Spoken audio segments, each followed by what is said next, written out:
of who Black Goku really is. A lot of people there are upset. A lot of people there are like, okay, this was predictable. And to be honest, I don't really have a problem with it. I mean, I already thought that it was Zamasu all along, but hey, some people there got their pangs in a bunch. I heard some people saying stuff like Frieza. Some people like they wanted it to be a whole new person. I'm like, dude, relax. This is at the end of the day, don't forget this is Dragon Ball. You know, Akira Toriyama and Toei Animation, they're not going to be on some they're not going to use some huge plot twist at the end of the day. Me personally, I think that Akira Toriyama likes to keep it simple, and he basically did. We know that Zamasu and Black Goku, they're working together, so it will make sense that Zamasu will actually give a part of himself in order to create Black Goku. Because look at it, just look at his language. He was talking just like Zamasu. He was saying stuff like, "You humans, you saying humans ruin everything." I mean, that was just screaming Zamasu 101. And I guess people, they wanted a little bit too much from it, but at the end of the day,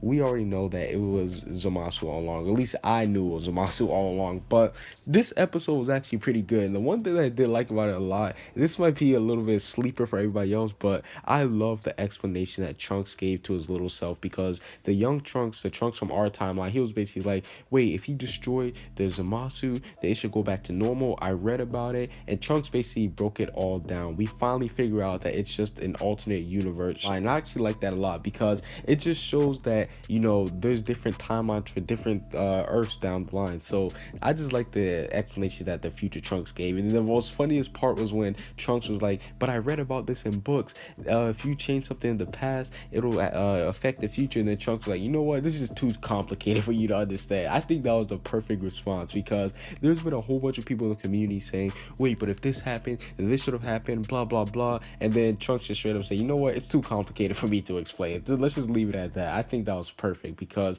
a lot of people there like, they Trunks create his own universe, that he created alternate timeline, everything. Like, at the end of the day, let's just call it Trunks' world. Let's just leave it like that. But the whole Beerus thing, I don't really know how I feel about that, because Beerus, he was like so confident and like saying how he defeated Zamasu and everything, and how Zamasu wouldn't come back. But now it makes Beerus look like, I mean, he had an epic moment last week with the whole destroying the current Zamasu, but now he looks like kind of like a fraud, let's be honest, because he was saying, no, Zamasu's 100% gone, everything, he'll never come back. So I'm just like, okay, now that he's been proven wrong after being so cocky, I guess that he has to take a minor L there, because let's be honest, he was tooting his own horn there. So yeah, Beers, it's time for you to go back to your own home planet, because you're not really doing anything. And last but not least, I want to talk about Black Goku and Zamasu versus Vegeta, Trunks, and Goku again. Now, it looks like from what we've seen from the preview that Vegeta, he's not going to get shitted on too bad. I mean, I think that they're all going to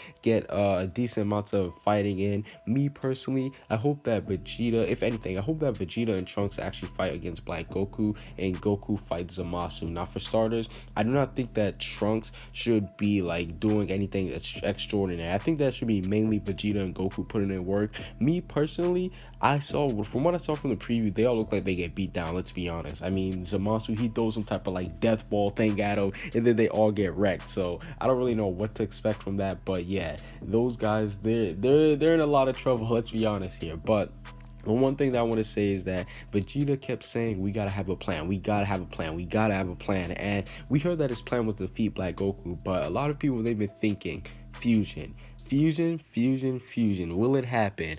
Me personally, for fusion, I don't know. I mean, don't get me wrong, I would love to see a Super Saiyan Blue Gogeta. I mean, Gogeta, he's my favorite fusion, period, bar none. I like him more than Vegeta, I like him more than Gotenks. Hell, I like him more than Piccolo and Nail, but no. I love Gogeta, but I just don't think that fusion will happen, because Akira Toriyama, he's really keen on not showing fan service. I mean, just look at it with Frieza returning. All he really got was just a golden transformation. People, they're expecting Frieza to have like some cooler transformation, where will be super like he'll get like a muscular alert. A lot of people, they wanted people like Broly to return. And let's be honest, when it comes to Dragon Ball, a lot of people, they also thought that Black Goku was going to have white hair to make it look dope, but he ended up bringing out pink. So Akira Toriyama, he's not the biggest guy that like conforms to fan service. So I don't really know if we're going to get fusion, although their plan, I hope that it did involve fusion, but at the end of the day, I don't think it will. But that's basically it for this little episode recap. Did you guys enjoy the episode? Were you guys disappointed?